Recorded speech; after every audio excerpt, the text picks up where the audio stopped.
Hello పిల్లలు, ఎలా ఉన్నారు?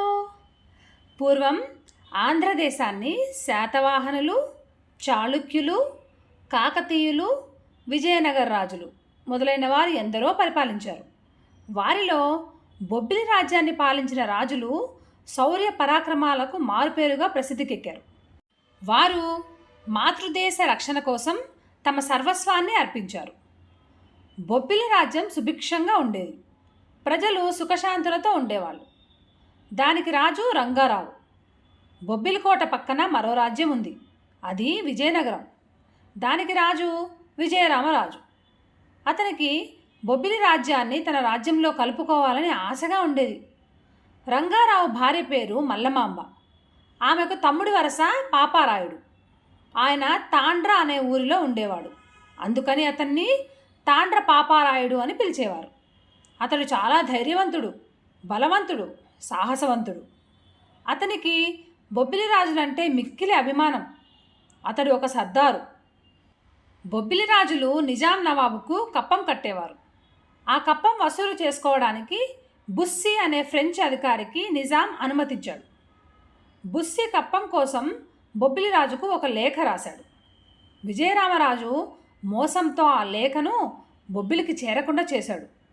బుస్సీ విషయం రంగారావుకి తెలియదు, అందుకని కప్పం కట్టలేదు. బుస్సీ రంగారావు కోట విడిచి వెళ్ళిపోమ్మని ఆజ్ఞాపించాడు. రంగారావు ప్రాణాలైనా వదులుతాం, కానీ కోటలను వదిలి వెళ్ళం అని బదులిచ్చారు. దానితో బుస్సీకి కోపం వచ్చింది. ఎప్పటి నుంచో అవకాశం కోసం ఎదురు చూస్తున్న విజయరామరాజు బుస్సీతో చేతులు కలిపాడు. బొబ్బిలి రాజులపై పితూరీలు చెప్పాడు. బుస్సీ బొబ్బిలిపై యుద్ధం ప్రకటించాడు. ఆ యుద్ధం క్రీస్తుశకం 1757లో జరిగింది. బొబ్బిలి వీరులు ఎంతో ధైర్యంతో పోరాడారు. కానీ బుస్సీ దగ్గర ఆధునికమైన తుపాకులు, ఫిరంగులు, పెద్ద సేన ఉన్నాయి. ఆ యుద్ధంలో బొబ్బిలి సైన్యం ఎంతో ధైర్యంతో పోరాడింది. అయినా అందరూ వీరమరణం పొందారు. కోటలో ఉన్న మల్లమాంబ, ఇతర అంతఃపుర స్త్రీలు అందరూ ఆత్మాహుతి చేసుకున్నారు. యుద్ధం జరిగే సమయంలో తాండ్ర పాపారాయుడు రాజాం ఠానాలో ఉన్నాడు. అతనికి యుద్ధ వార్త సకాలంలో అందలేదు. తెలిసిన వెంటనే బొబ్బిలికి పరుగున వచ్చాడు. కానీ అప్పటికే కోట నిర్మానుష్యమైంది. ఈ వినాశానికి కారణమైన వాడు విజయరామరాజు.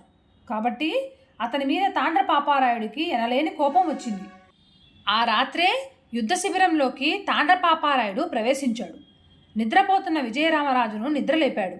అతడు పాపారాయుడిని చూసి పులి పులి అంటూ భయంతో గజగజా వణికిపోయాడు. నీ పాలిట పులిని, బొబ్బిలి పులిని అని అంటూ పాపారాయుడు అతన్ని చంపేశాడు. విజయరామరాజు చేసిన దేశద్రోహానికి తగిన శాస్తి జరిగింది. బుస్సీ సైన్యం తాండ్ర పాపారాయుడిని చుట్టుముట్టింది. పాపారాయుడు వారికి లొంగక తనను తాను కత్తితో పొడుచుకొని మరణించాడు. ఆత్మాభిమానంతో దేశం కోసం పోరాడిన వారు బొబ్బిలి వీరులు. మాతృదేశ రక్షణ కోసం చివరి క్షణం వరకు పోరాడిన తాండ్ర పాపారాయుని పేరు ఆంధ్రదేశ చరిత్రలో చిరస్థాయిగా నిలిచిపోయింది. చూసారా పిల్లలు, ఇలాంటి వీరులు మన ఆంధ్ర రాష్ట్రంలో ఎంతోమంది ఉన్నారు. వాళ్ళ గురించి కూడా తెలుసుకుందాం తర్వాతి కథల్లో. మళ్ళీ కలుస్తాను. బాయ్.